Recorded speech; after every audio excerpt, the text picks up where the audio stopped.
Hello, my name is Henry Silverman, and I'd like to give a short presentation on informed consent. Well, what is consent? Well, consent is defined as permission or approval to participate in a research study.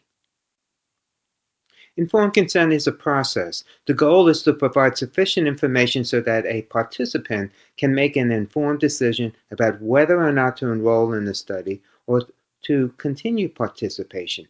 It's an ongoing process, and the participant always has a right to withdraw or opt out. Of the four ethical principles in research, informed consent is based on the principle of respect for persons. Informed consent is the fundamental mechanism to ensure respect for persons. It's a deontological principle, and it also allows individuals to decide for themselves self-determining lives. And in that respect, it's a utilitarian principle. Now, there are several elements or items of information of informed consent. There are so-called essential elements, and then there are additional elements. This slide shows the basic elements of informed consent. One has to give the purpose of the research. One has to define the risks, the benefits, the alternatives to participation in the study. One has to make assurances of confidentiality of participant medical information. One also has to give information about any compensation for research injury. One has to emphasize that participation is voluntary and free.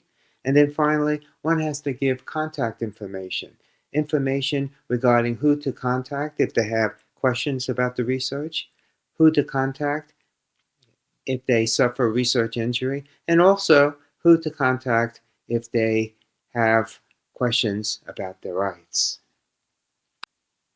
This slide shows a checklist for these basic elements of informed consent, which investigators and members of research ethics committees should use to make sure that all these elements are in the informed consent form. And this slide shows the additional elements of informed consent. So what makes up a valid consent? It consists of several elements. One, there has to be adequate disclosure of information. And then with this information, the individual has to have decision-making capacity, which means that they have to understand the information, they have to comprehend the information and appreciate how this information concerns them, and then they have to be able to express a choice. And then finally, the individual has to make a voluntary choice. There are several challenges for disclosure of information. One, sometimes the amount of information could get quite long, leading to very long consent forms.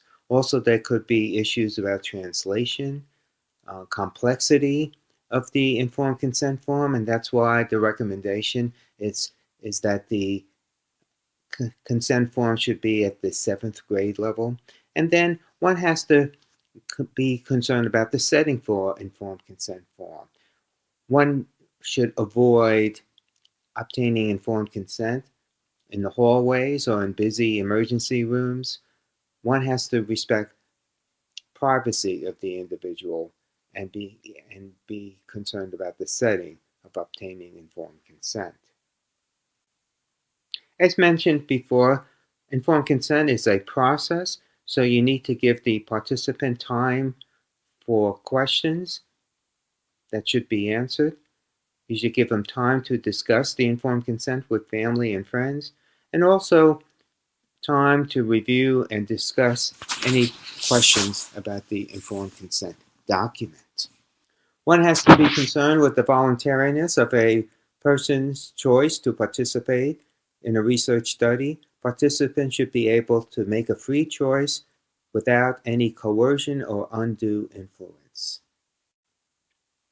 Well, what should the Research Ethics Committee or the Institutional Review Board look for?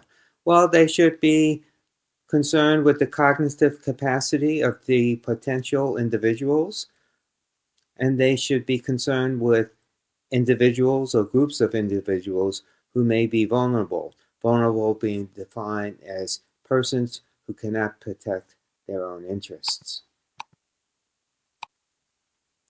If an individual lacks decision-making capacity or competence to make a decision, then one has to obtain permission or consent from a proxy or a surrogate.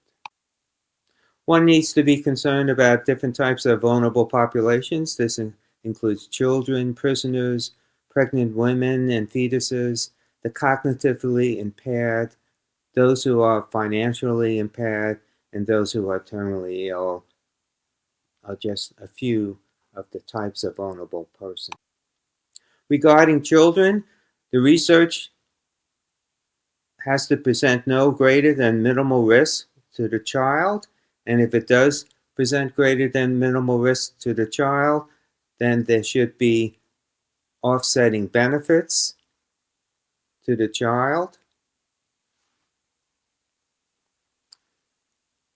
One also needs to obtain permission of the child's parents or guardians, and if appropriate, obtain the assent of the child. Well, what are some of the challenges of consent in the Arab region? Well, one, most researchers are not used to taking a valid consent form in clinical treatment, and also most patients are not used to signing consent forms for medical treatment. There may also be cultural issues that the investigators and members of research ethics committees must be aware of. One, a lot of patients give deference to authority, and hence they may not be able to ask questions from the investigator. Two, proxy consent may come from tribal leaders and husbands. There may also be a reluctance to use documents that require signatures, and hence there's a lack of acceptance of signatures. And patients don't expect their doctors to express uncertainty of a treatment in clinical research. Also, translation can be difficult if the person translating information has not had specialized training in research.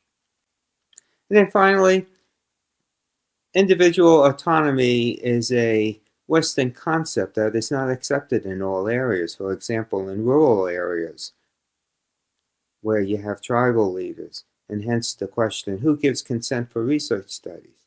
Is it tribal leaders who give permission? Or are individuals able to give individual informed consent?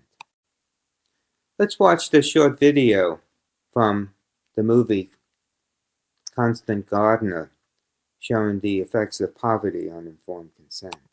So some take-home messages. Informed consent is a fundamental ethical application of respecting the autonomy of persons. A valid informed consent should ensure adequate disclosure, understanding, cognitive capacity, and voluntariness.